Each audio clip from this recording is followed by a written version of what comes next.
my happy birthday. Saso and a happy birthday wishes to Isabella Kwansa at St. Augustine Anglican Basic School, Dansoman, from your dad, Mr. Kofi Kwansa, your siblings of Dansoman Orisco, your uncle, Nana Asari of UTV. Bella, may God continue to bless you and give you long life. Inti baby Isabella will be a Nana Asari of UTV o papa. Unu anum nyina so mama happy birthday. Nyame winsha na wonya okese. Happy birthday to Asantewa of Ablekuma Tea Wallet Store. From Mrs. Ophelia Enim Ado. Inti eyemi nwa be ma Enim Ado o UTV. Ho kani Mrs. Ophelia Enim Ado say Oma Asantewa of Ablekuma Tea Wallet Store. Happy birthday. Nyame winsha na wonya okese. Want to won kwanem.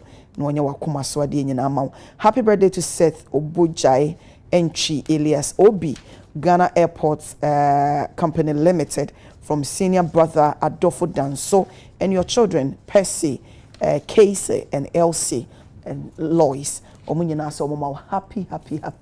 birthday. We say Nyaminsura Edema want to won kwanem so bebree. Sabre said the medical that when you baby Ghana home komo fight against Galamsey. 2 soldiers arrested for mine robbery. The Marco said Munkohe na Galamsey atu nchano.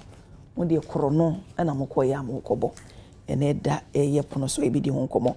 Hate speech threatens national unity. His Excellency John Dramani Mahama and Samodia Tujano no. So koma will be hate speech. We see it to me a kuntia yen kabum some of my opinion there to it. And CID invite ex-Attorney General over Jakpa petition. We need some IBD at Hong Kong. If you're going to a member movement for change, Sasona Godwin Mahama, and so your national communication team member, National Democratic Congress. And then or has you heard any Musi and Sabekana K on your MPP communication team member. So yes, paying for me, Mamma Chemamatana say. Yeah, but be able to dear. Yamiadom. Yeah, then you may small affair. Nabana says, you know, what's Sammy home? There be abna, there be a yao casam, my son whom mean jintum. Abna, I mean, shall we see what say introduction and introduction. I only said that me will come as me go school. Na my headmaster so chill. Major supervisor Zachariah. Oh wow. I see. The friend is Zachariah Yeboah. He's a very good man. It was major so. Now abna won him say your school kwani school during placement. You were a concession, make us a special placement from people from Bolibamboy. Oh, sir. Yeah. Why? Any special reason? We are using it to promote education at that side. Some Palani Bebrebe have access to secondary education. And like a form. Or say a honor no form. A honor no form. Exactly. And Bolibamboy say a president the area. Do you know one interesting thing? And say every day, no, and I say anytime first years in Ebebano, Bolibamboy for come with a special bus. Yes, omo bo mo ano. No, omo de sa special bus no abba school every year. Into abai me mehwe. Oh, okay. Omo boy abaso because we are using our school, Islamic Senior High, Kumasi, and it's the largest school containing the Zongo community. No. Okay, I know your initiative. I will order that. Say this administration. I will hold it down. Oh, and this government. I will hold it down. School nankasa.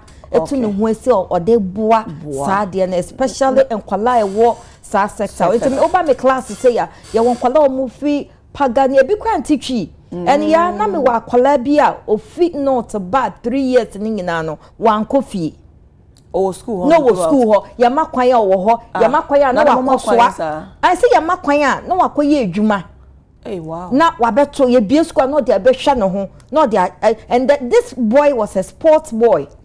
Ye we school ansana or kono won ponchin bebre so not to. Wow. Now who kasa we hia mo no like to say facilities to say your school building because me kai say your papa John Dramani Mahama Breso the first one no omo be see story building bi my ya omo enwie abena sorry for cheme omo enwie na MPP government buy wa meto aso it is uncompleted buildings are starting in it's still uncompleted no mu be see another one entu mi amfa nkwala ni nyina it nko mu wie we ma ye dada no omo meto aso no mu see new one no mu see new one nya wo dada no ko ye tu new one omo wie ye say no dey omo dey point what you say omo dey point enti ye hia mo apa na ye hia school bus. Okay. Ye here school bus. Ya papa John Dramani. Na ye bua wa kache ho. Ma onua be ma Nsroma mo bi. Me ba abena. Yes there. Bia wo ko de. Na me adom me wache. Me se ho. Wa fe ku me. Wa fe ku me. Me da se. Abna ye benya na okan. Okay bi aka okay. Na me chia me nua ba. Abena me chia Excellency John Dramani Mahama. Me maka abiri ni abiri bia no se me sori anopa. Na me hu so no na ye Ghana mampeni a not because I know in person but so far we exhibited real presidency and our reinstated democracy in this country. Just 2 days ago and the Ministry of Defense announced say ye be vacancies for military. Ghana mebu no mo person mo call into the military no ye release forms awobetimi akakoto na yakopon ya adom na adom wa ya for ma wako the man we da enso ne say ye ba na forms no ye ton 350 Ghana cedis ye see ati so by 40% the ne okoto forms na 200 Ghana cedi me kai proud to 2016 election sami e e ka kire Ghana mebu ni na say ye to aba ma wo no mu wini a military police forms e be ye free that time no na ye ton forms 100 Ghana cedis. Go and check.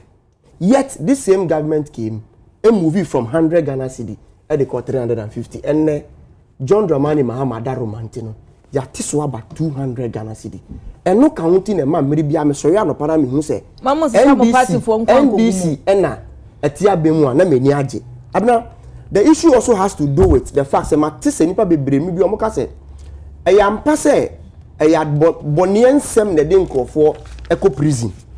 But omu nnuane a omudi no inhuman because na sika ye de ma won no the whole day na so omu de 1 cedi 80 pesos enu aduane e ma won enne kenke cry enne aban papa abanti no John Dramani Mahama aban etumu efi 1 Ghana cedi 80 pesos to 5 Ghana cedi still yes, yeah agree but half a loaf is better than none. And Andrea na atufo in the car, doctor atufo in the car, and I laughed. I say, yes, she boss a afternoon query, you know.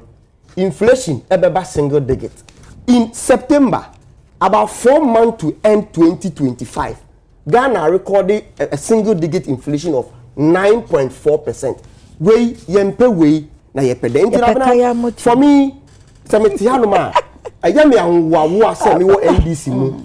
Many are say ye wo mampenia or greening ne manfo because goods and services boy dia and found ne salary e de be den ye de be maw and it has to do with inflation because buying be betna so a inflation koya ko do 54%. Na time no for my point. Una decide this all do you the introduction. That be na some introduction who there so Ghana mebunu ni na no. Mama ye koswa na ye mbo aban no. Na aban papa ba wa ba se obebu oman ama ye nyina ye ho ahenhan and that is what is expected of every government. And no na Excellency John Dramani Mahama aban ede amayen. Okay. Yo mate the asama edi kan ya asrafo mi no asabri aposifo nsa so mo epenchi Western Central Police Command and no dey answer no ba betu me sha se free Mahama hono ma won enshase. Okay, me ba a very important say ye bedi galamsey hu enkomo apen bia no se nkomo ne ba na ye ka no 2-3 days na yate aka akoda but me hu say issue of galamsey say me ntwantro a it has been at the front burner for over 2 months now. A chairman know the importance of that particular issue. And let me state emphatically say His Excellency John Dramani Mahama aban and so assume taking it very serious. na this asrafo nsem no bring it to bear some of the issues are ankra bi eka say Ghana for say pempi ni ye betena se na ye ka galamsey a we shift all the blames to politicians. Yet once we are asudie da omo so say omo be boa aban no na aban na timi ako etia saa nyamran nsem no sa wo ma wakonya no so say wonko na wonko boa na yenko a then a lot of them get to be compromised. What did I make an say? But the issue is that some way compromised that then assess as your security agencies no ebeye so that ebabeye to say a deterrent to one or more car ye do won air call so monko ye den omonko boye nsuo ne ye nkwaye eho ba nti say your security agencies answer aso asrafo mienu we mu a dia mesre ni na ne say maye ma enkoye 9-day wonder but you make sure say running the one by den ebeji because I want you na papers publish it you betena hanum eka na at the end Ghana for anti the end of it who say ampa report ni kire say the suspicion yede to omo so no indeed it was true say you no kware so a punishment ben na yede den yede am because you say your military for wo internal disciplinary measures. Likewise, your criminal code as well, because stealing is a criminal. Until the mess say, you make sure say I'm running the one by day. But now, this galamsey issue, say that medical can be topical. Now, maybe you create an impression as they are buying buy, you know, what yada, and a man crofo, their end was say, or moye. Mijitum 2024 elections, we campaigned on galamsey. Ama ye share Ghana for boss ye ba. Ye de niema ba ku mienu miensa be ye den. Ebegu akwam e make sure say that illegality no eso be ye den ebetwa. Nti asem obi be bisa ne say sa niema ba ku mienu na ye ka say de begu akwam no. Ye ba ye ni 8 to 9 months no. Ye de egu akwam ana ye mfengu akwam ye. 2 obi su be ka say ye de egu akwam a still yehu the effect of it anameboa abna but the yes yehu ni say the galamsey didn't start today a decades means to over 20 years until a bit take some time and sana yebehu the effect of initiatives are ye di egu akwemu babna recently Water Resources Commission at some data about outer indicating the turbidity water or level of our water bodies. The action in our say said the yensuo any ete efa. Omu limiti omu on some major insuobi and some major river bodies. Uhwe insuobi ti say River Bia, which is Adeso. As at February, now the turbidity water level no 5,450 NTU. July because maybe I know we releasing 2 times in a year. Hamata opemre ena insuto emre. January hamatan ena July insuto emre. Nti as at February this year no na 5,450 NTU. July ena soteba 3,072 NTU. Nsuo bi ti say River Ofin as at February na NTU ni gina 5,440 as at July eswati about 2,250 NTU. River Pra ewo Daboase as at February na NTU as in the turbidity level gina 4,800 as at July na eswati about 2,820 NTU. Akimoda River Brim February na sunu turbidity level no gina 3,824 as of July na swati about 1,710 NTU. Osino enu so river brain no efa ehonum as at February na turbidity level no ejina 4960 NTU as at July na so atiaba 4505 NTU nti abna wohwe initiatives a aban ni die gu akwemu a enkakra nsu na ni ye den ete enye no nko a abna me no ka sei kane no nanka obi ekra excavators about man we mu a ohia the friend of prowl approval oban so ade nya ne se wakoyi na wa register on share order wakoyi den e ka koyi enso ne before oba cra excavators ana earth moving machine bi aba no ohia prowl approval wo de ba na be lande wo yen porter before ubeyi no we will track everything na wa kire yen dia order koyi wo de koyi construction na obeka wo de koyi mining na obeka, and we have to know whether a large scale and as a medium scale and as a small scale. Said the who said the outcast out the koyeno, what diverted the yard the fufra. We will recall that machine and you have questions to answer. Abena ka say enne through the initiative of the president, Honorable Amakofibua, fine gentleman, able man, very competent. You declare your forest reserves and your water bodies as red zones under the previous administration. Omo passe mra na ye LI, a legislative instrument. Na Emma Mampeni na do danko akufado akwenya say obema enkrofo license to go and mine in our forest reserves. Okay, Mahama Sima. And no the whole 8 years MPP are buying Emma license over 2,000 licenses in this country, which included the license to mine in our forest reserves. You get the point? In Tiabna, Yobakacho Bia say abane baye watiada na onyedia obeyeno enye no kware eye boapayo de ebeka no eye propaganda.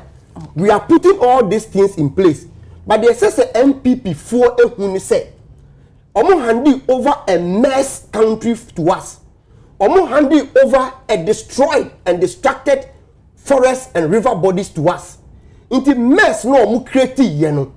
And no na ye solve. Ye intimi infa 8 months and solve a problem that was caused over a decade.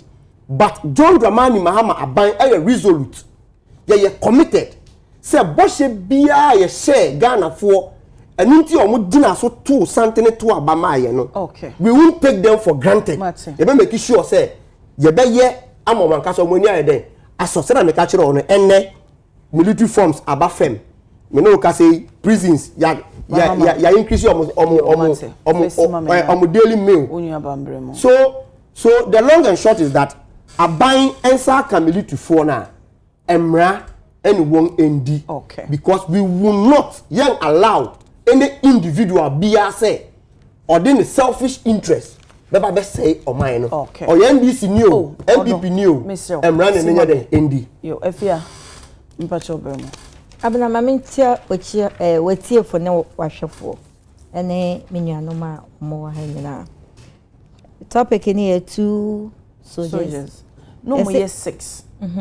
Mienu edwane asrafo ni mienu but as a paper we state say alleged civilians to say now na dey say alleged because yes because they are not investigation. Okay. Investigations. I said robbery attempt. Yeah, attempt. Okay. Omo chem security eyi for no time omo call my nipa wo ba attempted robbery no omo no mining no securities ni say omo for omo call gold room but on say topic no one can one say no I said it and omo manage why the project galaxy na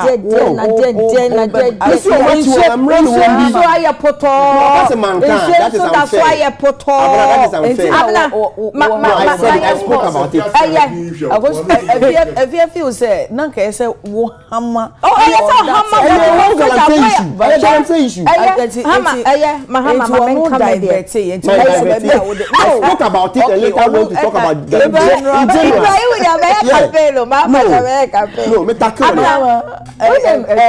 issue here about soldiers arrested. Soldiers are very dangerous. And this Galamsey fight here, na this 9 months yeah almost fight galamsey no they are made up of military men and soldiers, police, immigration combined. Security agencies yeah they are boom.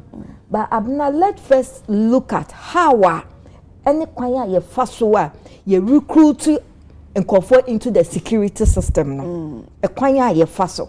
Na me bra mahama can say be about how reduce and reduce the amount and the price and it has been reduced from 350 to 200. A very fantastic and good news. But a quite bang and a mobile for so a mobile selected because I'm not winning. You will chroma. I have why I say much slot no. You will my or much security slot no. I'm a various politician protocol yache. Into also channel the constituency.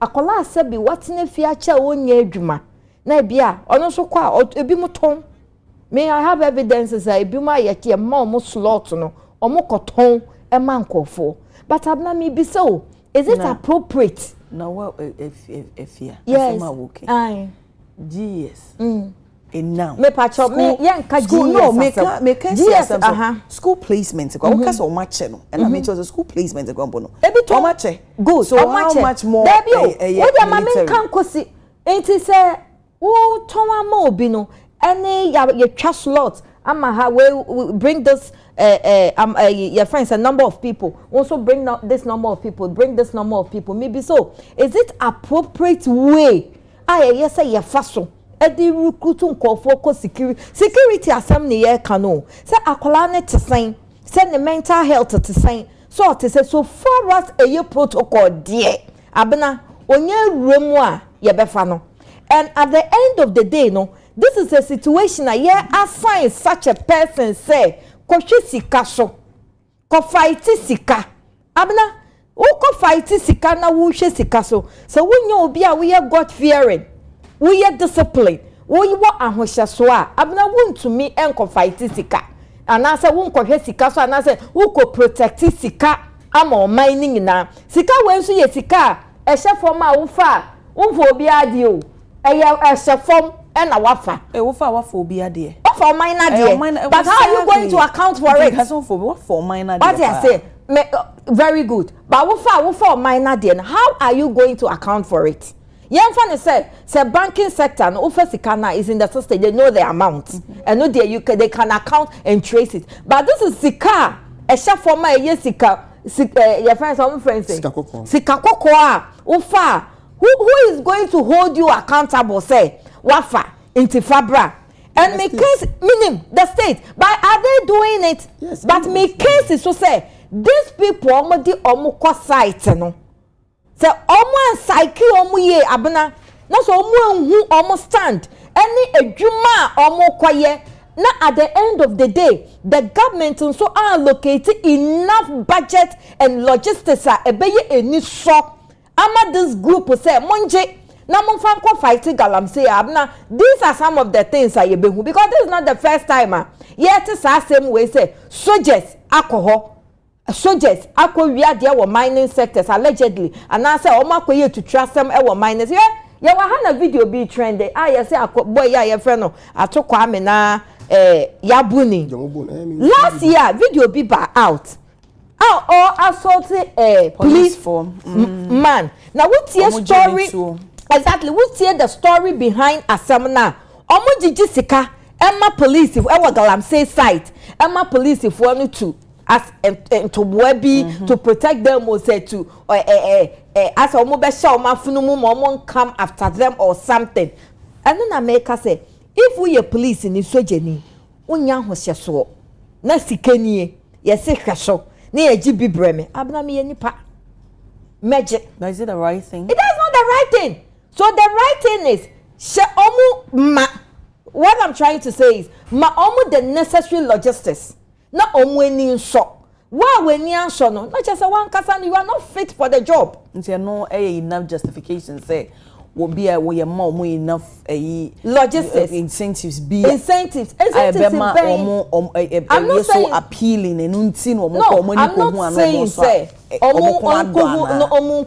abna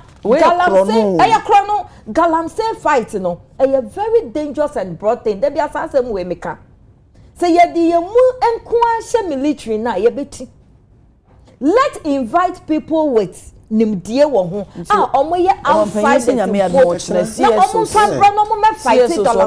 exactly and this galamsey fight akoye to say Ghana fo nyina eni edi nsu say echi asase say echi enya no nko a sen kwala no so what these various areas no ese poto abna even education side no kwa no then kwala no doesn't see the need say say me go school abra sika neta wo say nyina it ye be share aban in as much as a recruit nkofo in the security system no they should check well the kind of people are omo soje mu the kind of people omo police mu the kind of people omo immigration mu not all the time no enquire say as a wa ban na wo so a na me sese omo kogu mu bebre it should be a general thing and psychologically mentally they should be fit for that work because wa anya fit abna obi eni wa wo kasa onkohwe sika so owie bia o account for me kasa de na o maye no eyo enye enaba one thing na mehu no so say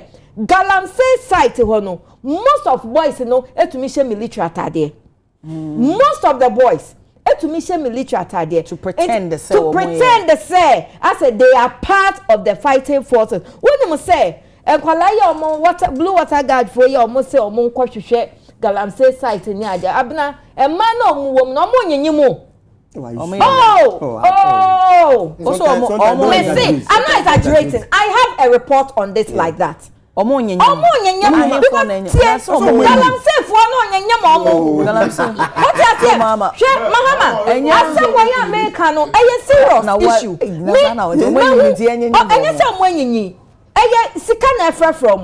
Na wo galamsey guys ya wo say okọ galamsey guy aba okita sika. The omo futuro sa no omo tade na omo share very expensive.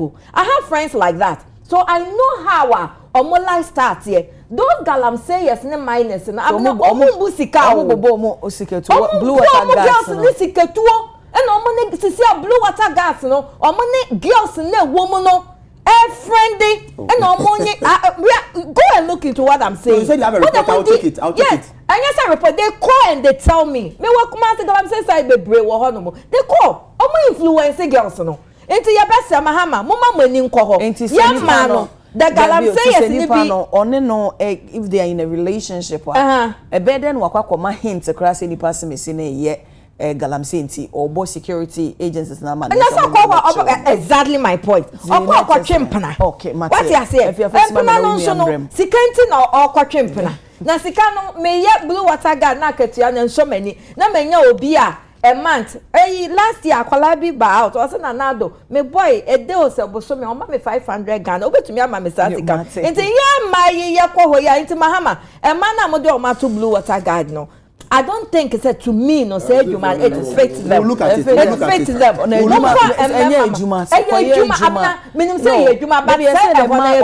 Education not to do that. But I say if it's no, we'll look at it. Nana Kojo AJ Yeboa AK Nana K a communication member New Patriotic Party. Nana my member also na menjo on so dear. Oh, Jedi no. Oh, say ya some dey pono so nti wo agye nkyere. Chichemu yi me da say. Ayo sorry mpacho. Chichemu yi. Chichemu ana mu ada ho. Na ni ada ho kama. Ara obi se menchia o ma. Abrante bi so no de ko school so nyane. Enti ye pon amebo ni din a kire ma.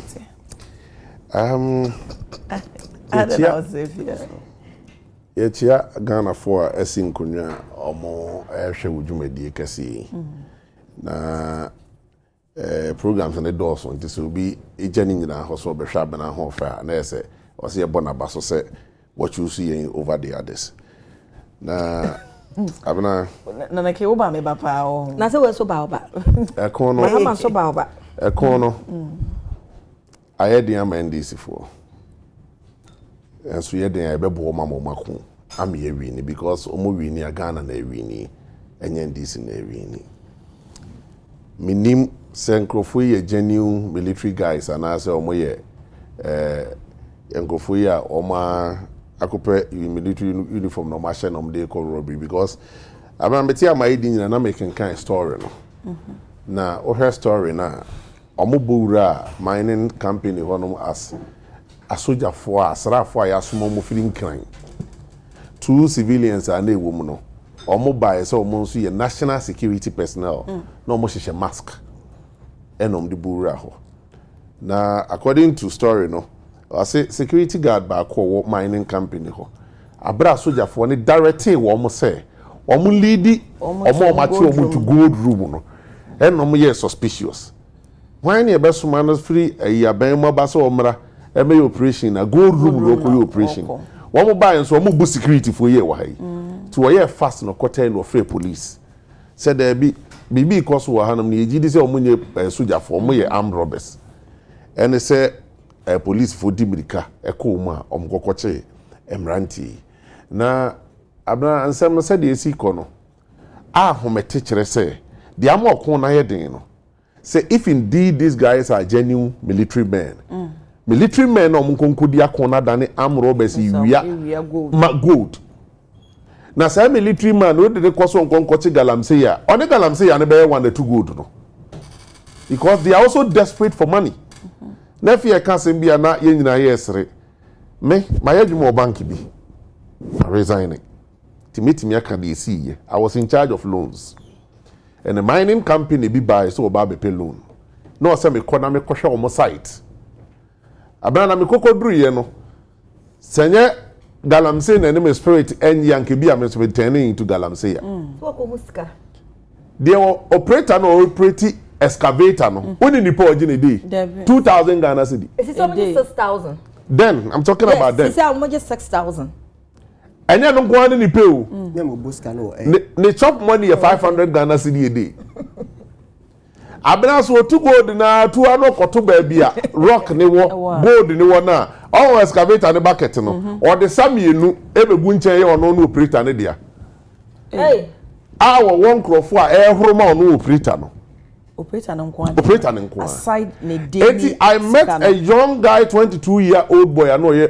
excavator operator at the company site ne yere num ye 2 we sit down 4 one we kura na abena ko shia na obetemtew what that kind of money kuta boys no edam ne eja kwa abena tia na mka che se eja me no me ni anya careful ne ngofo ibesra ha nka galamsi asem bi ikomo ba metaka sese yenso wonhwe ade a wontimi resist a also your training ni ne yesi ade abena so ma ha mahwa na abehu so betimi agina na ase wontimi asem na se we ya retract enti abena yakọ no wonhia bia wo say oh ye betimi akọ wo bo tirimu percent ya mahama ne hia na nya de se wo besomu a enya de se wo besomu ena me kan se me no se ne nyese ma imagine se me nye mind me nko ho a kebi ye na me dane mind na because amount of money boys ni kutano abra beje di say ye car dey bo life on kan ha no omo de sesa nua nwura mu ho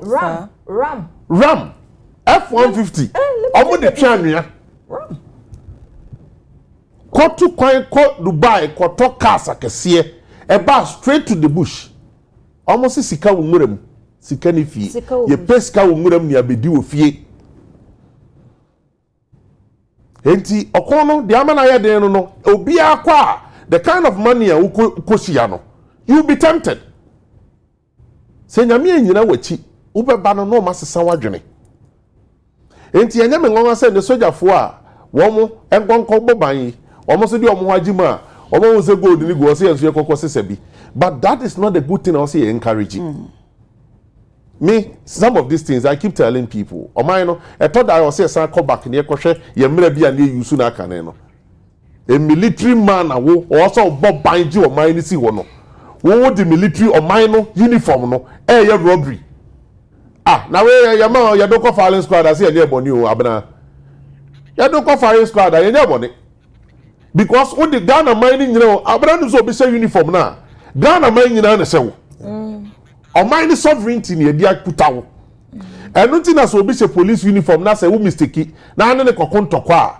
waso twe yɛ different do obi hyɛ police uniform na ane ne kɔkɔ ntɔkɔ a because only ɔman ne nyinaa na enya obi hyɛ military uniform a yɛ ne nko wobɛtumi abɔ ne kora yɛ ne nko ntɔkɔ ba mo de saa uniform yi ehunahuna nkrɔfoɔ gye wɔn agyapadeɛ firi wɔn nsam wey nye the first time ebi esi ni ama abena esisi bebree sojafoɔ de uniform hunahuna nkrɔfoɔ gye wɔn gas hu ne sɛ hu ne so sɛ communicators yi mo wa asodie kɛseɛ paa sɛ mo be educate ɛyɛ population no ama mo ate enema bi asese enne wo betimi enya galamsey sika ba ochina no what next enne wo be say asase ochina no untimi nya asase ne se de wase no enne wo be se nsuo ochina unya sa ensuo no eno ena eye opanyini Thomas Sankara ka we say we must choose either champagne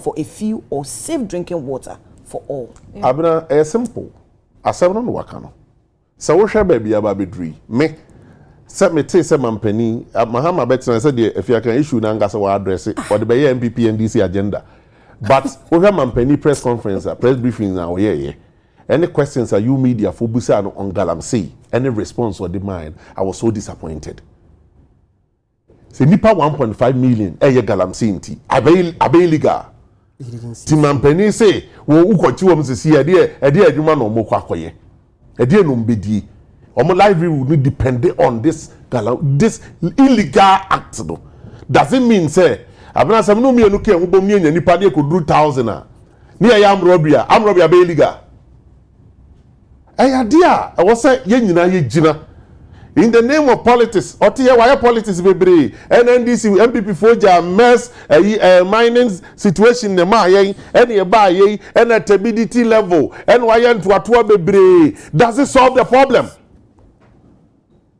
Do already bebre stability level already ensuo ekai river ayi a wode beka ho a na nko wie Ghana ensuo nyina wa fa koso modam black vote anka ho wode kan ho nka woni Ghana ensuo nyina wie ensuo huna na ehono ene this time around central region the first the Ghana Water Company shut down omo plant because almost say no enye ensuo eni ayefi ena omo ti ani o abranye ensuo eni ayefi na omo ti ani de omo ti ani no eya teche iti machine ntimi nti ani biem enso me nuen si ensuo na ni te just last 2 weeks na me free western region na meba Revan Cobra so udu honoma abna ba bi enso na se yakwa akoduru no enso yete ya no boy ho safo hene se ye adwuma mewa enkwala ye wo mo ebi nse ye nsia ebi na ye miensa ni nyina ye the effect of mining any mercury any wo niema say o mine daache I also told that the politics to nchen near dealing with the issue. The fact that say what Bermuda doesn't mean say you should support everything that is happening. I spoke against galamsey under my government. Say no mampani fa Nancy form. I am happy see we invite CES also no. So momra no mo form adwen kiremra. But questions o mo bi say street ni so ne say na mampani nim say CES also no wonim de e na no mo call for state of emergency in opposition no. No nim say CES also no wonim de and one introduce CS so no ama ban ba ko no na mo say aban declare state of emergency abena ba bia bedun si declare state of emergency a oman no ye be kwa akobɔ no ofi yase mikrom sante achimdwa so unim ho unam kumase kwan so da bia mikrom sante achimdwa so efiri si ete Ghana nya independence eja toto breso anaga yi eye gokos no yentu mining wo hoda 9 months in government mama licenses will be mira for mining okuta prospecting licenses adoni e maburu na sorry ne chechi wo mafamo every room ho enche say go and mine. Okay, so let me tell you the reason why I'm saying this mahama is here so be truthful all my two galamsey ni nyina okuta prospecting licenses but it's illegal. It's illegal, yes, because the prospecting prospecting no, the proper prospecting. Yen first excavator and the prospecting. Yeah, the machines. But nay, The reality on the ground, no, prospecting in the excavator na. Because yeah, I am telling you, me, I've gone to mining sites. And you maintain in America. Prospecting na ekoso na no. Ye the excavators na ye. Me kuro mu do aso di American. Do about prospecting the excavator by the pamo no. And then they say they don't know. We know. So one my license for prospecting, you know, because they are not large scale miners. Small scale miners, no we need that kind of strength or the quarter machines, you know, and they are detecting gold. Into a corner or two from no koshia rock. And the funny thing is that Abranji this is a corner or two gold in Obejai, Ababa Bina man, they say, I find Mako who be to move my license. Obejai. This is a near solve problem, no. Okay, no free home. Airtime, say or mine dancing, and the idea to to preno. Abna wunim, Yame Bay Wadom, or May Baba Nini. Now, if you walk with you, be a the Nijin walk and Nagalamsi are saying, sir. Galamsi na say Nagene. Nabaku Funi Pami and Saka, craving edity on Galamsi in the home. Yen I am sorry for politics in Toncheng. Na yan koko no man nyi I am from form who nyim opinion leaders in form who nyim na munya isa yan funi bi so gigi sika e o minus ne ho e ma o nsase abanya careful for the next 20 years e de ekoso 20 years kra wachiri 10 years time no Ghana yenya koko ba ko kra export because you trading nyina egu di two galamsey okay because cocoa farmer no abere what trust of do cocoa now the next 20 years sika obi aba de man the next what dia asase be two galamsey no onya o wa do cocoa be 25 years ni wo 100,000 da oh video bi papa bi wo se wo no yes wa do cocoa adan kra wantimi ensi bi o twa ne cocoa two galamsey no wasi dan and these are the realities. No, you're pushing Crawford to one and do that kind of illegal friend say business in him. Oh man, sorry. Maybe they me feel say, sir, your friend say military zone say green belt na ye declare forest no. It's not enough. You bet me I am na year. Said ye so back I abna 2019 amampani Akufo-Addo de total ban at all mining so no. Na ye galamsey nko mining in general. Or the total ban yen so ni anything you. Because that time na say we mine na so komrem na do kwa koye dwuma soldier fo ni nya ebo tu okun wa na ape na san say me ba ho to bo ase me nya musuban ni bi me nya musuban ni bi e dey suban o dey total ban ne to so no enso na ni teye ya lift ban no e na jinsamo e jinsam jintre ha. So why do you lift? Enu ti ya lift ya Ghana for to abeti ayen se mo sanfa ban ne mra Faban no tuso. Anya honorable ayu no ka say mo ban ne so. Ghana for to abeti aye. Massive money making the way so we are no. Mitie o. Asem American so Ghana for pe. Ya dia wo yi.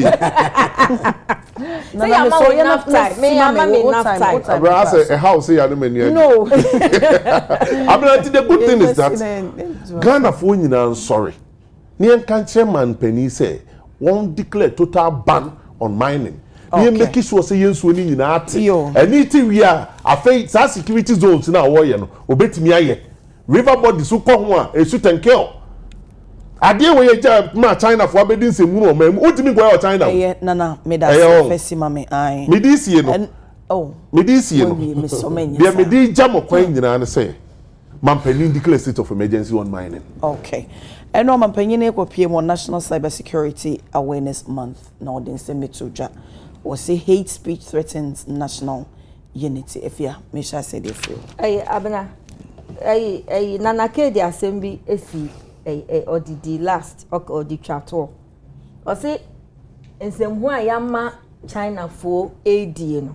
Omuntumi nkodi wo mu krom. Abena during MPP time MPP for chi galamseyers for e wo sehwi of omochi omo no no mo ye 10 na ya fa ne say China for omo yiwo mu e ye 4 edu say ye de omo court akodi omo asem no is it the nipa or handle case no odu ho no okache my lord they say China for na wo mu omo wu nipa no handle case no MPP ni menka na nya MPP time. There be no MPP. Oh, na nya police ni no MPP ni. Na MP ya mama 5 minutes to 5 minutes now we I'm first one must see me time.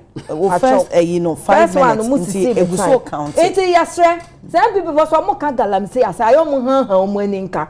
So mo be generalizing say yen na if it's a member me kind man na menya so if you continue to condemn it me patch say some mo kan in general say yen na yen fight here it makes sense but say who ka say who politicize who ya no wasa who kro ya wasa ka say my yen politicize as we politicize ewie national fight into yen na yen no me kind chembe bi politicize wo baby who ka say mahama betina ha what say ni ya politicize yen ka hate speech yo aka for hate speech na ati ha wo yi the nyankopo now say hate speech na wo yi please go to the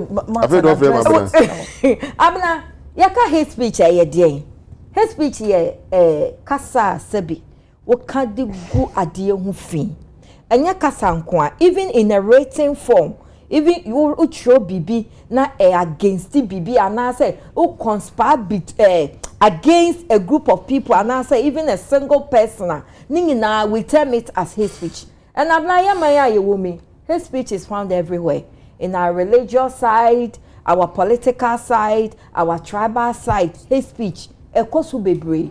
It is a man penya atnase, and as a wako program ako share ni padom na or their tuja say we should avoid hate speech. We should try and avoid so that we can use it to build national unity. O man penya dika because on my way ya you woman say oyene ebe tom and I say adibiba ma omai no akochewa eyeyenu mukasa ya yempanyimfo ka asem bi say anu a yedidi moko esan didi nchine no the same anu anasa techrema no yesan de kese nti asem ebe free wenu maba no aya me ye find ne say yenu masem no it doesn't carry power or any spirit because enu asem bi ema Rwanda eja tomu wo ho enti say yete omaimu na say ye beso so hate speech abna ekoso in our media system our religious system ene asofo ni bi agina pinsie su preach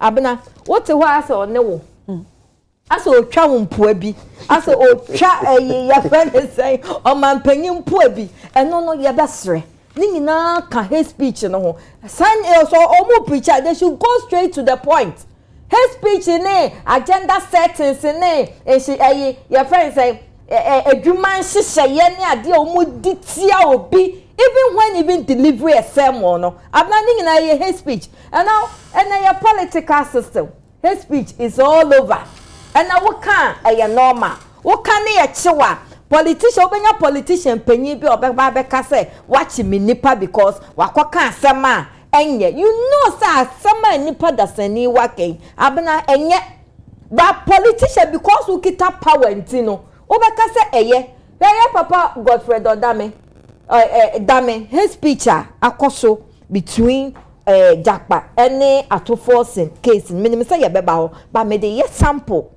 because we hear in some akoswa some of them some even when you manipulate something to favor you are doing his speech there because we manipulate here we be friend nipa ne say yenye ni say can say verbal his speech into your best Africa we are not known for this especially Ghana and Kasana and Africa they carry some moral value bia I say ye buadie ye bu penyini woni penyini kasa kwa na penyini hwe se wodi enidie bia na say wo kasa na wo ka no enidie bi bebem but abna and the religion and politics abese bibia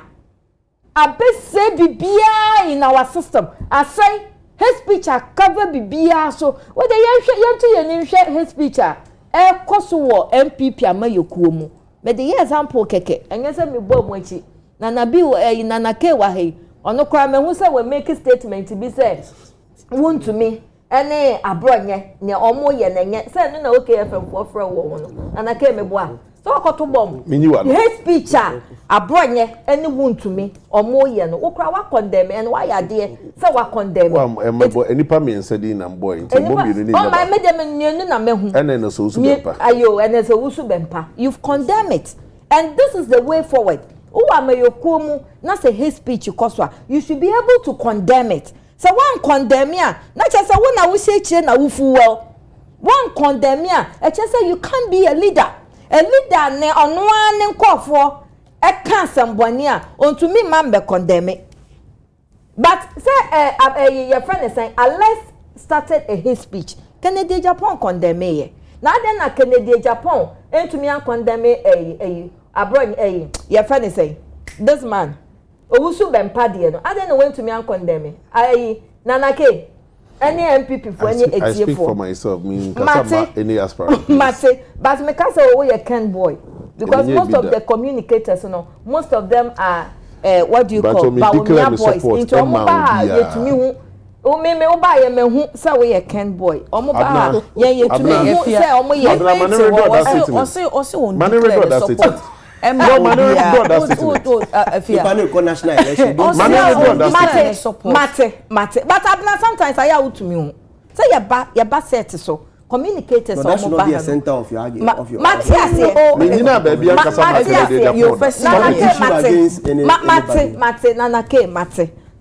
Ain't your best way. His speech now man penny can say we should try and use it, avoid it so that it can build national unity. Me feel say no quite so. Into the various political leaders, no religious leaders, any ethnic leaders, our traditional leaders, your best way. Or no more monitor sad mind because when I hear sometimes some of these hate speech, a free bar now a deep confusion about on my no. Okay, Nana, maybe also. Abda, baby, I have bedroom. Ewo omaya yetimuno. We are behaving as if we live in a kingdom when there is no king. So ubiaye de ope. Samum. Yeah. Adentia. Dentia ma make us say and esuko no ma bi fa phone disi nanima. Na abna de ya we ko social media na ko mu Facebook na ko hwa teni amudi yen. Yete ha no. Obi asebe ebi ame metimi atoduane amanadi etimi atue ni school fees bedi watamoni moda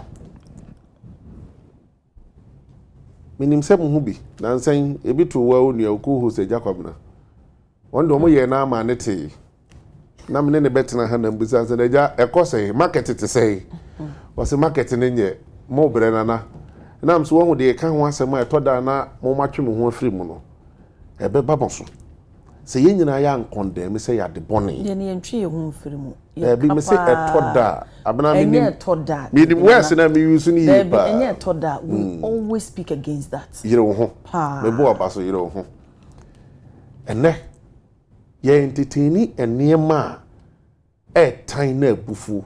And let me go to the political angle. Abana wo best study no wo ma inya botre chire nsem mu no appointment kura ye ma obi ya ma obi o ma di atem no se si ya the strategy enti me se sabi ye de benyansafo ne bu man enye obi anano eya a wodi atem abana na eno na encouraging crofo ma mu di atem no because I bet to say there's a reward for that insult. Reward kese wo ho mo a woni mo bia wodi atem wi ama ya ma no reward da na abana mentina wa fidi yesu mo bodin ba minim se won so wonim bi even in this current administration na minim wonim bebiri de ye kan say emere du se mpanimfo enso ye mpanimfo a wo mu di mpani e wo man so me I'm happy say ne mampani I take this thing as a personal fight. Say yenhwe ni yen solve sa problem no nem free ho not because so we NDC ni and I say we obey president the ticket of NDC nti I will sit here and condemn say we ya de ya enye yen nyina yen sorry na yen fight against that hate speech no say o man no and no be esuko no ma bi no oti ayi anim metina wo pem say me modi a mebo bidin a kire wo yeto man mu abena wo kram so di watem bi Kevin Taylor wadi obi atem organ man mu ha ahemfo asofo politicians teacher for will be a journalist what you be atem And so what your case work court no, your man in national security protection court to case in. How do you judge these two? At one breath you are fighting against his speech. At another breath you are protecting somebody who is a major in his speech. Entinan kamampeni ni abere no, wasn't according to be set example. Say adia wo ye ne ya de bone men so. Sebe ya Abraham says so we dey da wani so am wani so da ho clear. E ma wutimi hu de wono so ye bi no. Enti obi ye bi na wo chi na Ghana for will never complain. Me ntena han support so obi ankotena radio so enkotena TV so enso kam na ni na ensi na nimini di obi atem da bi ya no bi yantete esa.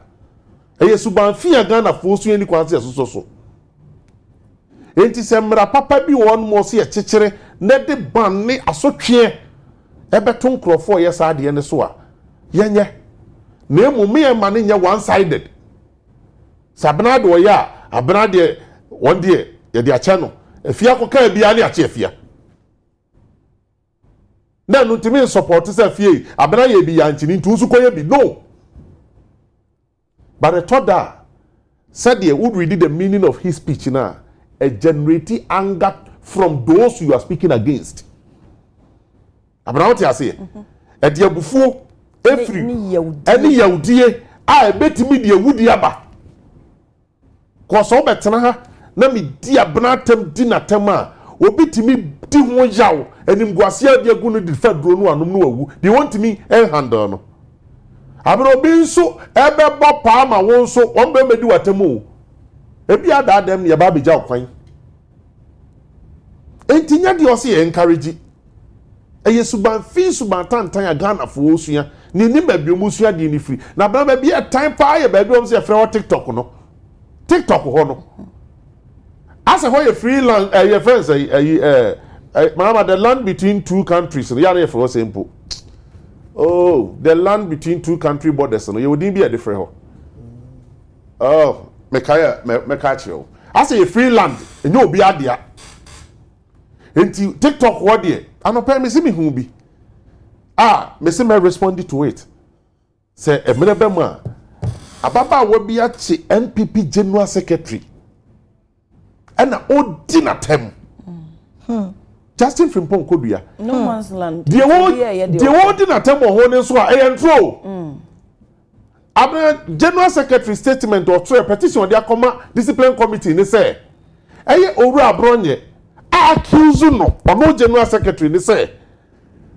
Yet the reporter Bren say on suspended honorable Kennedy Japan. And on no General Secretary no atina report on so say on suspended. And no General Secretary a petition discipline committee say omra no fa report to krona or no General Secretary krano emra no make sure no fa me sign it.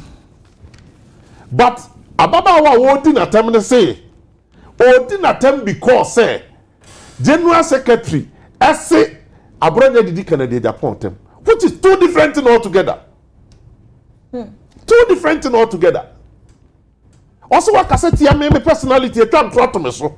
Enti brane be you ho ano eno ti na General Secretary petition ni kura baba won so won kan bi. So General Secretary petition because you try to no so. What see abronya say one General Secretary to petition first a report to be so a report and they say on suspended honorable Kennedy Japan and a general so on suspended. Yeah. Which general say and then report to be a massa. Enti abronya mra no fa report ni mra and crofo twist no. Say General Secretary say abronya didi Kennedy Japan attempting to suspend. I mean what is this? The actual issues no hobana yasen actual no different thing. And no make be ma say me so me de you obi camp ne ba ko afa. Say me say funny. Okay, no first na be his speech here ken. His speech here kan wan say mo pa betim de atre me say me fan to ba bi da me phone so.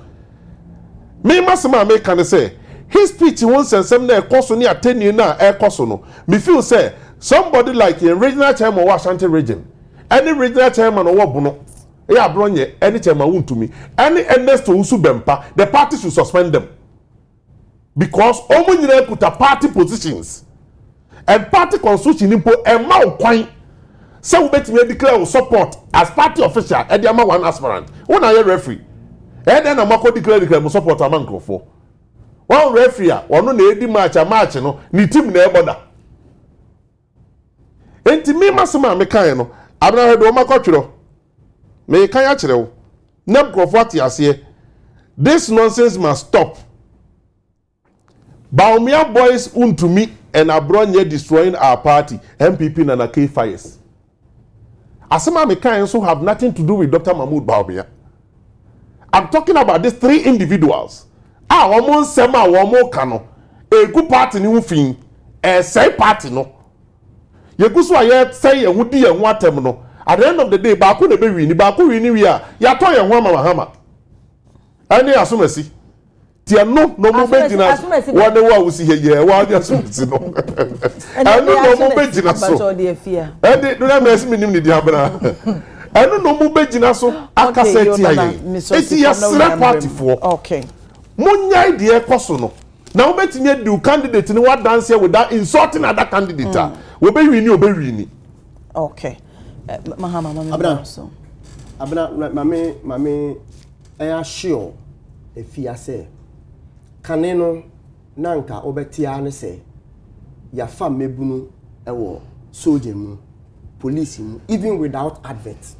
Okay. And that you know. Yeah.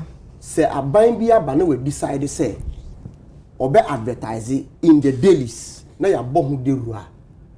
That should tell you say we want to be transparent. And I am a formality. The first step they say obi buy one timpo say yeah fa obi one say yafa. We have advertised. 2, the person me assure Ghana phone in say it will be on merit. There is not going to be anything like MDC, MPP. Also, one example on the school placement. Minister of Education has said, say, me amiti, so because or Jimmy Ska, a place you be a mamia. Report to the person. Sometimes, some share, yet ya beka, maybe you'll be a Juska. But when they tell you to bring that person on famba, now send kwa fukutupa, and every year they continue to do it. You get the point? Because minister can only log in. Deputy minister need log in. Director general need log ins. Obi osusu say Obi Ajiniska because a free biano report.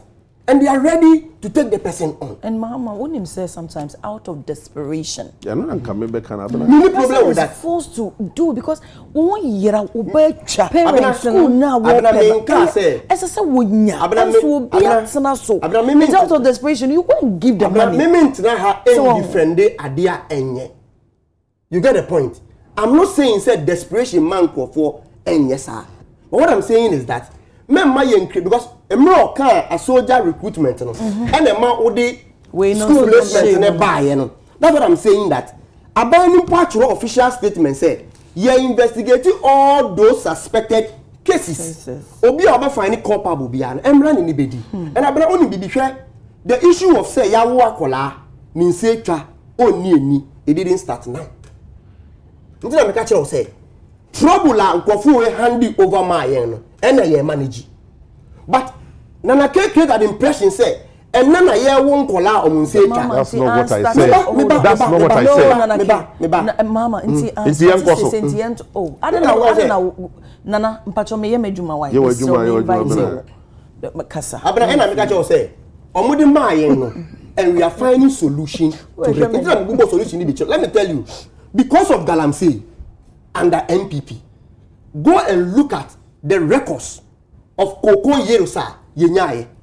Me know say as at 1st October, Bloomberg report HRSA, and I read Ghana cocoa arrivals quadruple in August before season starts. Now that would be a cuckoo. Minka say Twitter, and I will never say so. Already my catcher say we are not out of the woods yet.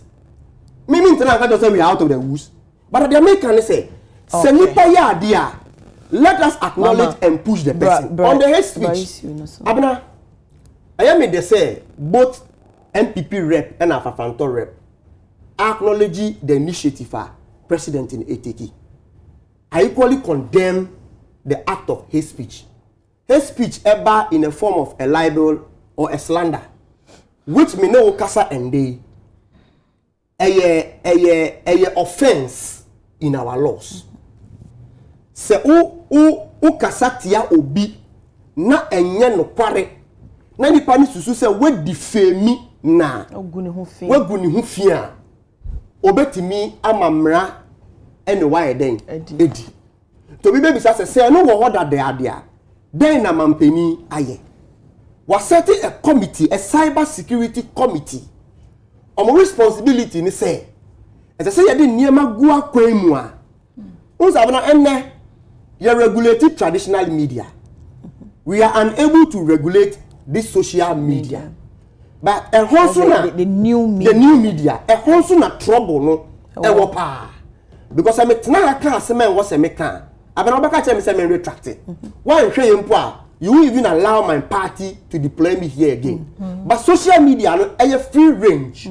Into this cyber security committee, I am mandated say, omudi nyama be gugu akwema wa yedu mpempen so be take advantage of the new media.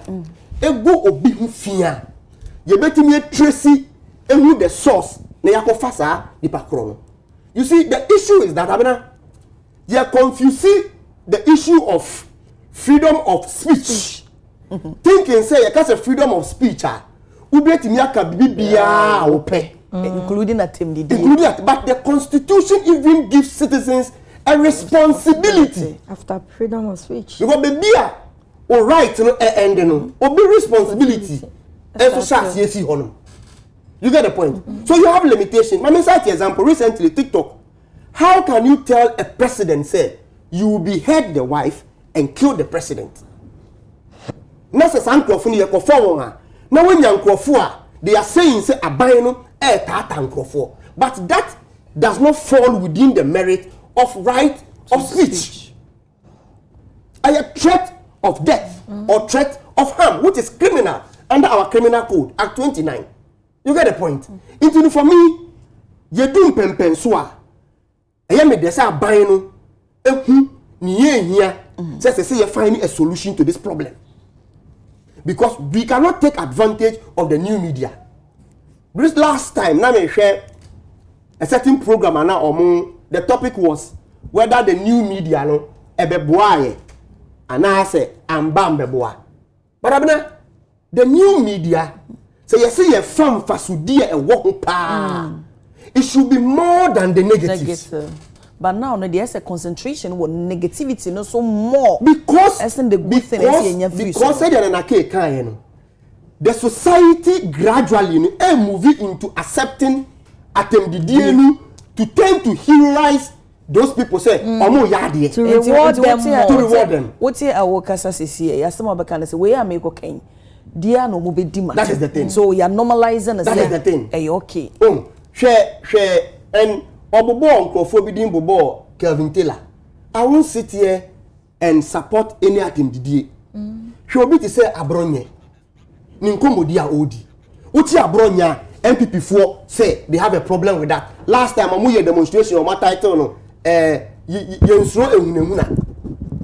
If people are misbehaving under the disguise of politics. And conform misbehaving under the disguise of right of speech. Opposition say yet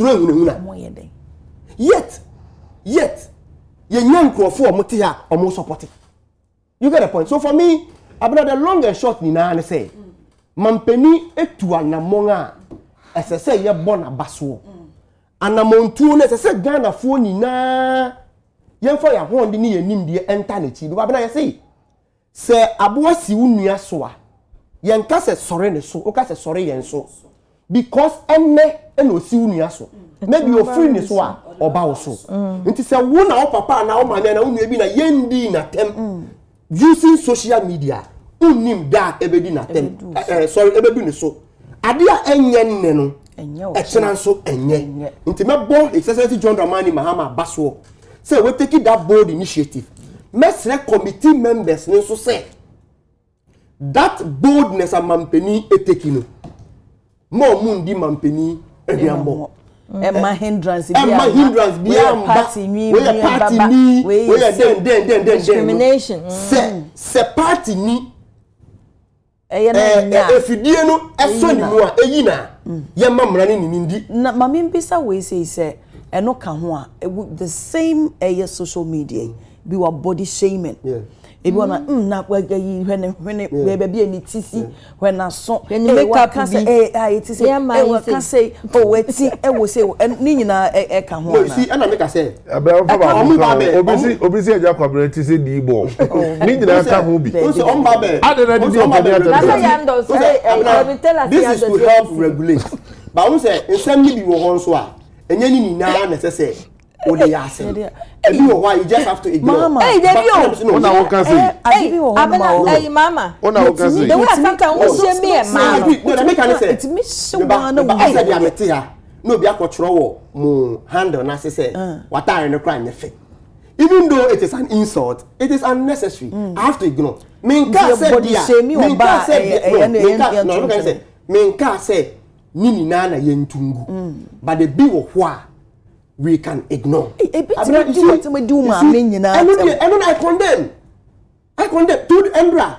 Na me ti trot room me call my sister station Angel. And obi di mate bi atem ne mame. The guy nearly came out of the car to go and fight. Yo. E ka peace and ye na ka say unforget it. Because one hwempo anipa no ye otiase owu. O ta ko kana mani but abuna na ka no obi bia emrani ni bedi no.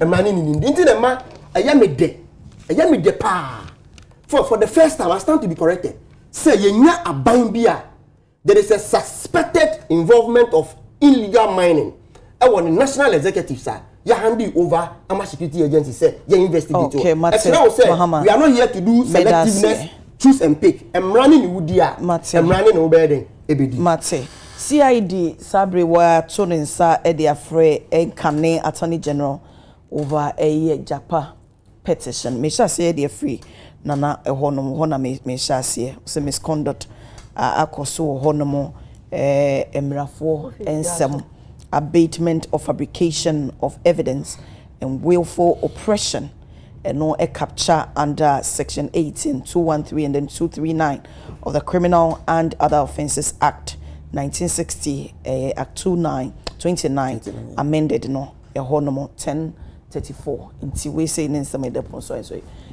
come. Abena we dey say a quick one here 10 year free now because the CID invited former attorney general any news. Me I don't see anything I want in news be the whole thing is that obia abena what you bit me invite you bit me up to yourself will be what am I saying? Eduma dey yedi wo man mu. Eto da bi be kochew. E bi be koyi.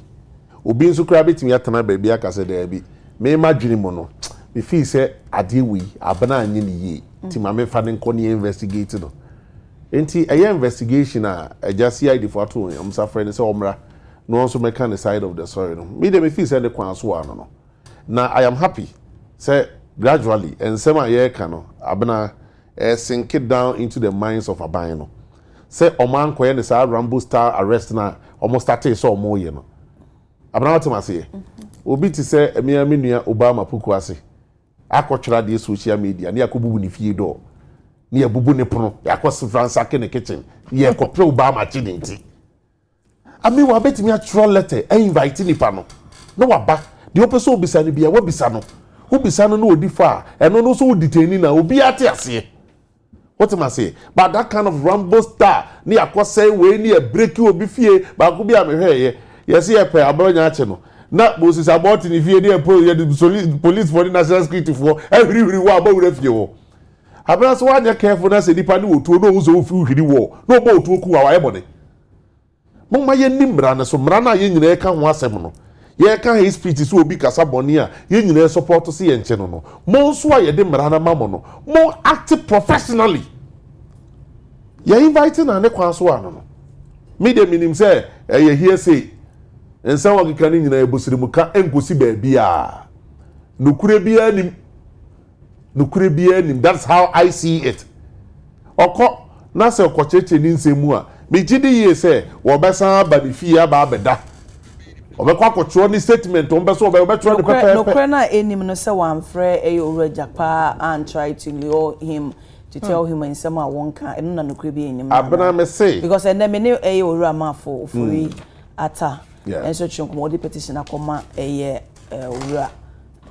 His Excellency John Dramani Mahama said ye a justice Kolindi if we're no soon now to the old children also or say no come there was him did but was I a petition akoma CID so mo investigate and say a justice Kolindi mom na what try so harder no more episode more a share a former attorney general na japa or na on sign ho when you say and somebody dey honyan enti wo no come and say at former attorney general one share a japa some one can he said dey me sha se na me say e betimi aba say no kure bi wom okwa na okokotro ni statement e beba e betimi nso aba so obi atena ho na wa twere ono aba ni tim na wa twere ne nsam me no me enu ti hei ye nim no kure wo sa asem nim me boa say ya no kure so ono na atena se na wa twere bibi and abna mind you metimi a save obi din wo me phone so a save wo abna wudin ba na nya wo amutimi yesa ona abna ama some organizers nyina wa go phone so na nya ama some organizers wo ya we because me save wudin ankasa na me di save ya sama ha mo be chiri ma chiri e fa dem be fa abna eti de tie ne say dem make obi betimi a save afia kranchu wadin akopa afia kranchu a picture e de asan ka ho owia na wa screenshot to say sa chat we me ni afia kranchu a chat afia ebi kura woni ni number wonnim nipa no but just so better ne si we image nti no wa yes ade no eno so ho it could be say the ono so can say wo friend no wa recording the voice ni ade and the doctor dey yi doso eti ye nyina ye ntwen ni ehwe the outcome of the case no sa no kure bi wo mu a ye nyina be hu ba bi emra ne be kwa kosi okay ma membra Mahama so ansa na ma be fia ho abena when you love letter na there is a saying your kasebi wo I can be your poto kasebi a yeta kan say you abena kan wo sere na what make you submission please wo sere secret so your na wo poto kasebi yeta ka say if you live in a glass house don't throw stones me Rambo style of arresting citizens article 19 I can declare say you are just a suspect until proven guilty. Men support it in any shape or form. However, me security expert, only security expert. A time will be a circumstances require a certain action for them to do. The entire maker say if you live in a glass house, don't throw stone. Sometimes it be some who say MPP for. Have they been in opposition for 10 years? Because I did be or complaining in the piano. It was worse and worse during the annual. I'm not here to justify. Because make me have a bomb profile through Rambo style. MPP invaded their homes. Me no na condemn we senye. Onye nse no nti na Ghana for do ato. Enuntina. No, unim say no so could be it can be a factor. I agree with you. Enuntina na kasa dia to mu say NDC abey ye listening government no ye tie di amanfo no eka ejapa mesa makai ni communication o kire say oko even is it BNI or Yoko for investigation unu say obi invade ni fie wan kanka yenim ye obi nipa bebre a almost every day o mo call for interrogation. That is how we want but yente it is a one circumstances require in terms of security operations say yenye ABC mama nti wo ba circumstances are they armed and can say on the issue oh you man know wo ye armed nti na require such yina na and I make say me tia me go military that I've never dreamt to even go to military or circumstances police but the American say one man yedi oman bambo asho monsa no there are circumstances I mean wajia to musa nkrofo ko hono mu a ya invade homes ebi nso ko hono mu a they needed to go and be picked and take there the question is I mean we be say won say wait ma for be say circumstances be na require say there we be to say friend no be there na wa ko ni fe they will tell you so we na say omo explanation ento asumu a you can disagree with them but the American say you will be under MPP omuko security agencies for interrogation every day obi enu oboro omufie okay anyway bi nso a ya boru omufie the security expert in the ntia they are doing that on the issue of japa obi be sasa adenti na japa actual sankrata no akoma CID say you investigate Godfrey Dame. Pivoted on auto forcing case I say ambulance. Wakokra ambulances aba as deputy minister of finance. Eni na yenim say we deputy a you take instructions from a boss. And almost wakosi financial loss to the state because ambulances no enye fit for purpose. Yeni na ye di sa case ni echi. Questions are yenu bibisa yenes adentina substantive minister ewo na ye tata deputy. Because before obenya minister seal to authenticate any document bia no ono de be den e de be ma wo. Asa na obenya minister seal ana meboa. But emaye say a personal issue with auto forcing. Later yetie videos kire say former Attorney General Godfrey Dame deliberate knowing say assembly bibia enim and also nkofun ko twa adansi krumu enti auto forcing na the end yanti ni entum even in the audio no ka say auto forcing sit no a target that they want and na yesusu say even morality ethics of the Ghana legal profession no unacceptable.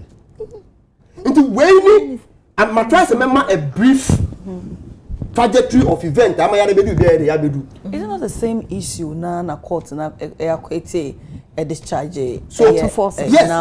Into the Americans even me catch you will be say me doctor to force na me sue Godfrey Dame for malicious prosecution. Exactly. Me sue for malicious prosecution say deliberately no say ade na wo ye no enye no kra na tintina no one mamra no e me ye de edi eno no after court acquitted and discharged me no make me sue for malicious prosecution eno so an offense in our criminal code. You get the point. It said japa achro me hu say another person so achro say yen investigate another person so I think Yeli Kulendi and all those people.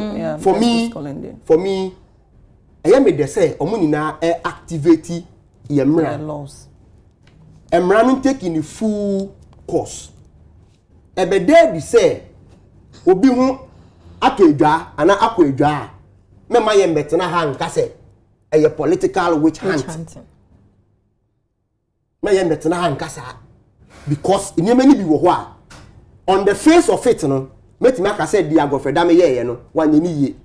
But maybe during the investigation, no, obetimi ayi ni ho ano. Na be dey say, dia na yetete no enye no kore. E bonso na mra ne ka say undi fo a ye accept the outcome of the case. A pending issue. Ana meboa. Omode ko wanye this week ana omode ko ye. This week na omode ko ye. But mesre institutions are omoye mandated say omoye that investigation they should be fair. And found say MPP wo position. Na assembly on a former Attorney General because John Dramani Mahama amayati asye say on be selectiveness on be witch hunt because abana onim say through the Ministry of Communication or revoking some licenses and now MPP media stations be akeka ho.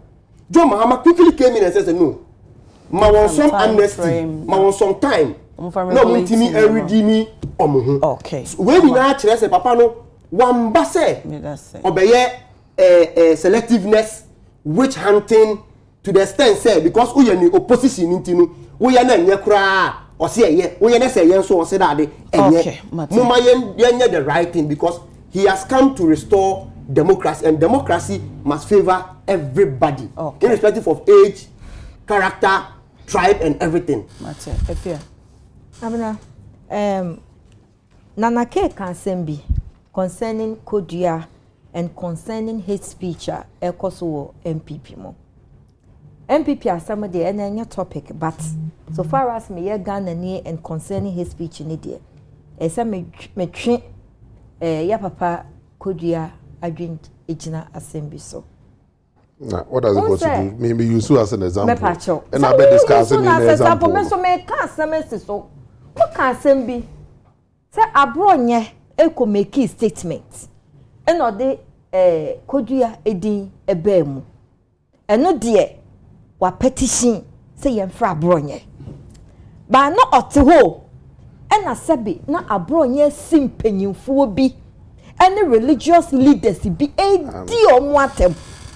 But as a general secretary for a political party, we a leader.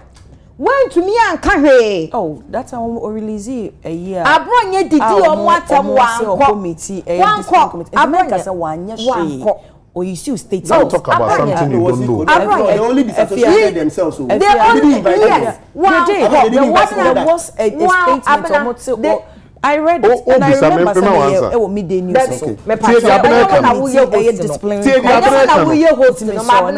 No, but like Kojo. What I say? And the answer. Oh,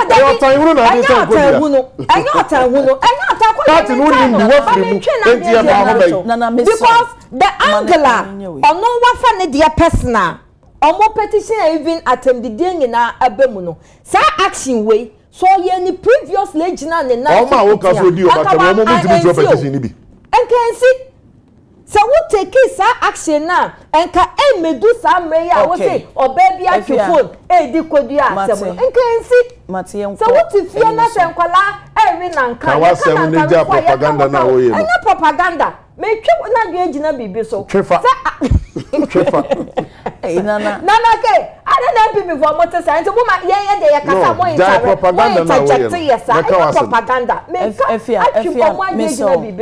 so when something starts they should act fast now spread it when you are come with the who suma the movement as e kan Ghana nsam ho abena ya papa Godfred Odame issue na nka me dey minimum say as a attorney general no o fight assembly na we dey rescue sikabi ama oman no by the end of the day we start here no ukolusu ye as a whole attorney general and abena so we tie assembly mu and how and something a say abena say ya no krapa and I said there is truth to be and when you to the extent they say attorney general to me free ya papa Jakpa say o implicate na yamfa ya papa ato force in enkotum to the extent that so what to me free no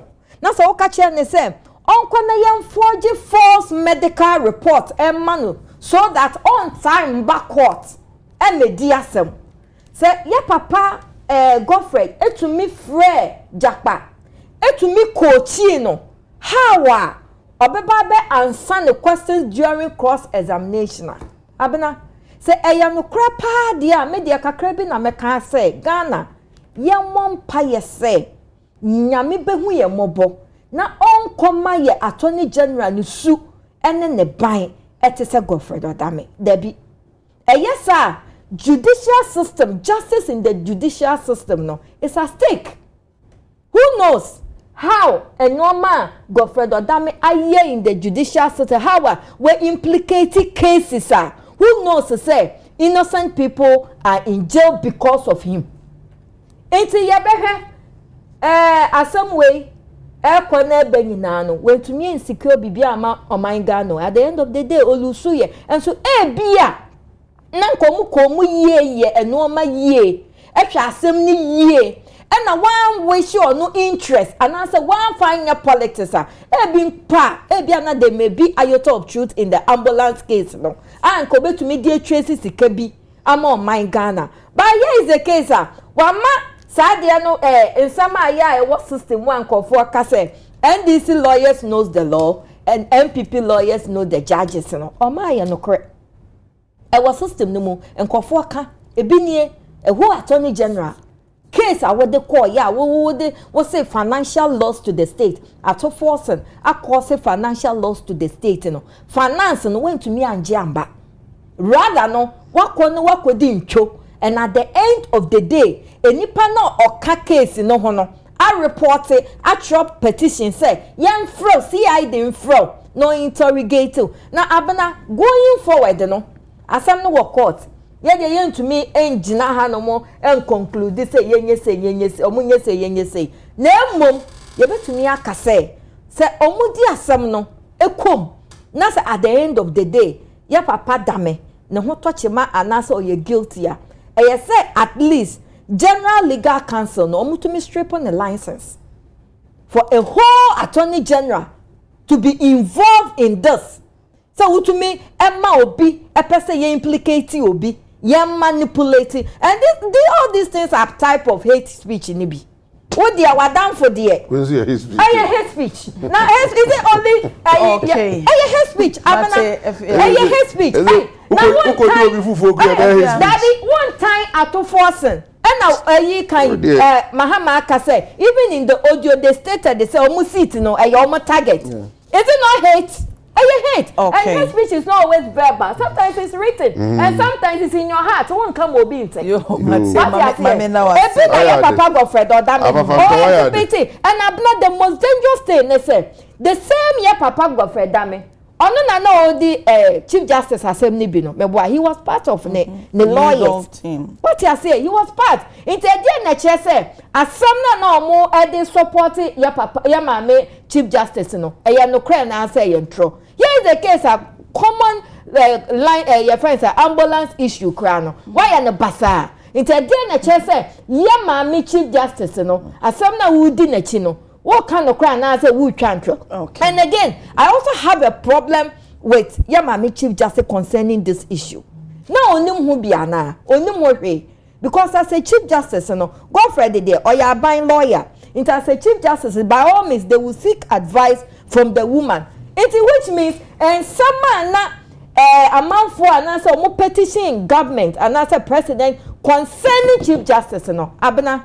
eya no kre because as some way kra no yentumi ani ema whole attorney general no ho atochema ema ende ye CID invite no our judicial system and our justice system no is at stake into yenhwe na your justice system no yentumi ma sanity ene nukredie ene omo adwen ewo opepa se omo beye adwuma no yemfa omo nwuram no ntumi emboa system no na yenkoye no yo matse enuano madam ase menim so bi wo asimicha so won chie bia na se we see an infant sorry so go back to issue a mpacho intwaso abna me can he speak you the empesa me kachire eye me party manyina ne se achia ne muye esna bebo nyina obia koma ewoso bia no emra fom wo ye campaign ama o candidate no di o candidate ne ho adanse enkonko di obi atem obewi ni a emfa ho ne ateni ado ekwa akodi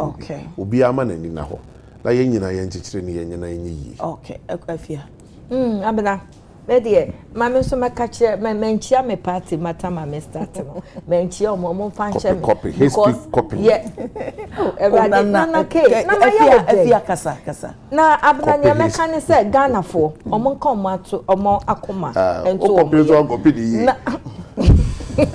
kasa yeah na ke kan kasi be so fa bato ye abena omo come to omo ye beka kire omo wherever they belong to omo come to party papa do good morals na entertaining hate speech na ebedo obia movement for change ye dey ba enche no mo me join ni say putu matepa mahama abena the deputy director general for NLA National Lottery Authority Honorable Eric Yeboah Wadie and na woda okay me fa we feed kesi we so I wish you the best of luck yankopon ankasa ankoso ambo ne ho ban o ma nimdie ne nyansa ahonde wum ene nkwantenten na sumpa ode sum oman no esum John Mahama memu no onkoso amfa sum abena my last issue is that Mestre Ghana phone na so munya rehemu e wa aban ni mu. Last week through the YEA signed an MOU with National Ambulance Service. No be catch them and say the one problem I want here post accident responses. Say obi enya car akwenhia said ya be handle and all those things require a problem. So through the YEA no omo recruit to 6,000 Ghana mebu no train on post accident responses. Our first badge no oma graduate no ka say another badge e wo Legon and other areas nso a ye train no aban na ba say obeboa ama Ghana for obia ho ayeden ato no abna onim say ne single digit inflation 9.4 niema na MPP share yembo in 2016 ntie to abama won a omantimi anye no today all those things are coming to life and the opa adwuma don't worry you will get obi edi beba no pa mama ebi de bebe wia ebi de so be de we chat for mpona is was have kukure whole topic a we John Dramani ma me chiao na chief of staff yo mate yo ya chia no yo national chairman mate Johnson e si edun ketia haruna ebisu mi chi omuna ejo so nana kwajo eje yaboa nana K communication team member ma New Patriotic Party saso na fia kwanchewa member movement for change or say what such a body foforo saso na Godwin Mahama NDC communication team member Ayaba okay Godwin Mahama Ayaba communication team member National Democratic Congress and a neo mobile and paying for me the masepa omunim dear and my Mahama ni post there here mpacho there here farmer no nkanka ona here say me kasama to eno to ona copy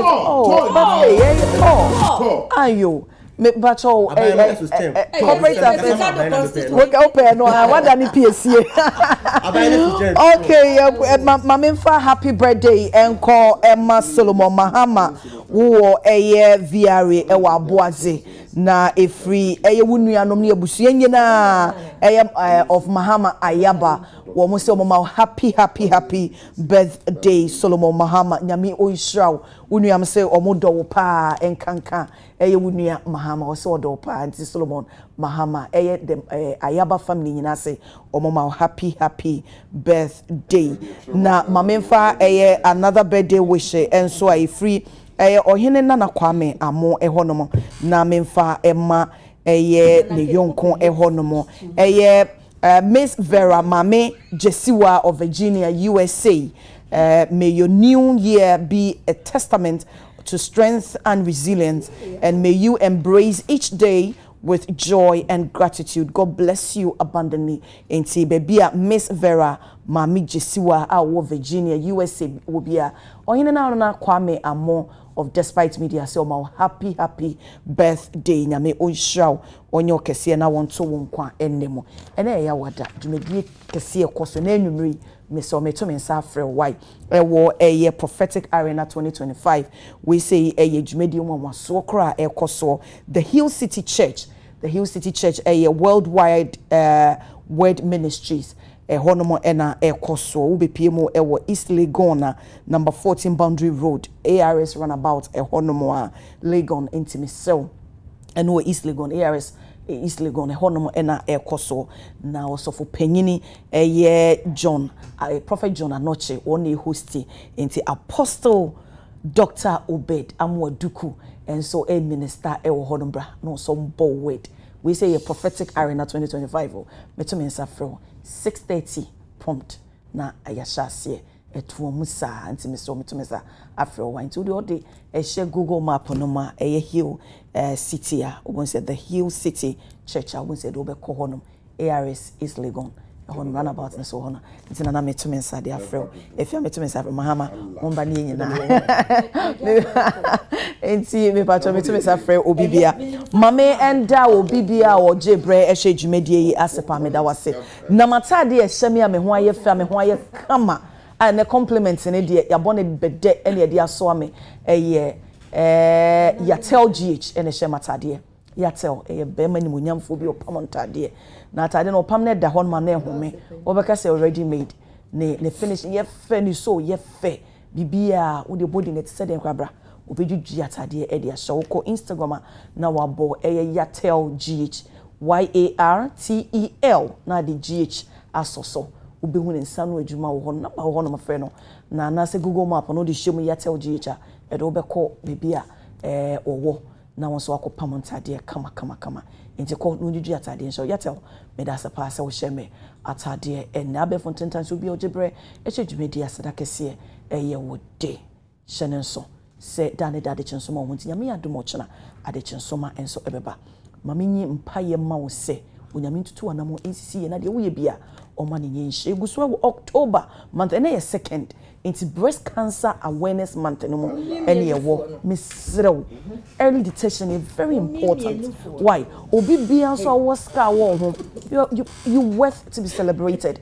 Why emma wo twa no anasa wo ska na wo ho no enye bibi emfa mo enye nim guase. Why eno kire se wako okoden ene wadi eso enkunim eti misre ye papa nom ye mam ye nua mema nom ye nkanchema ye nkununom misre mumwa ne nyina examine ye ka breast cancer enye obanko be manso utimi enye bi bampen dodo na mapa na ya na tai eye wo mo nti misre ye massage na ye hwe juwa bi wo mu a quickly na ko find a solution to the problem nti misre hopa ese so sa for mama me na munyina mo asemi de abena chei bo ache me na me beso mo ani nyame adocha Adekye Nsroma wo bo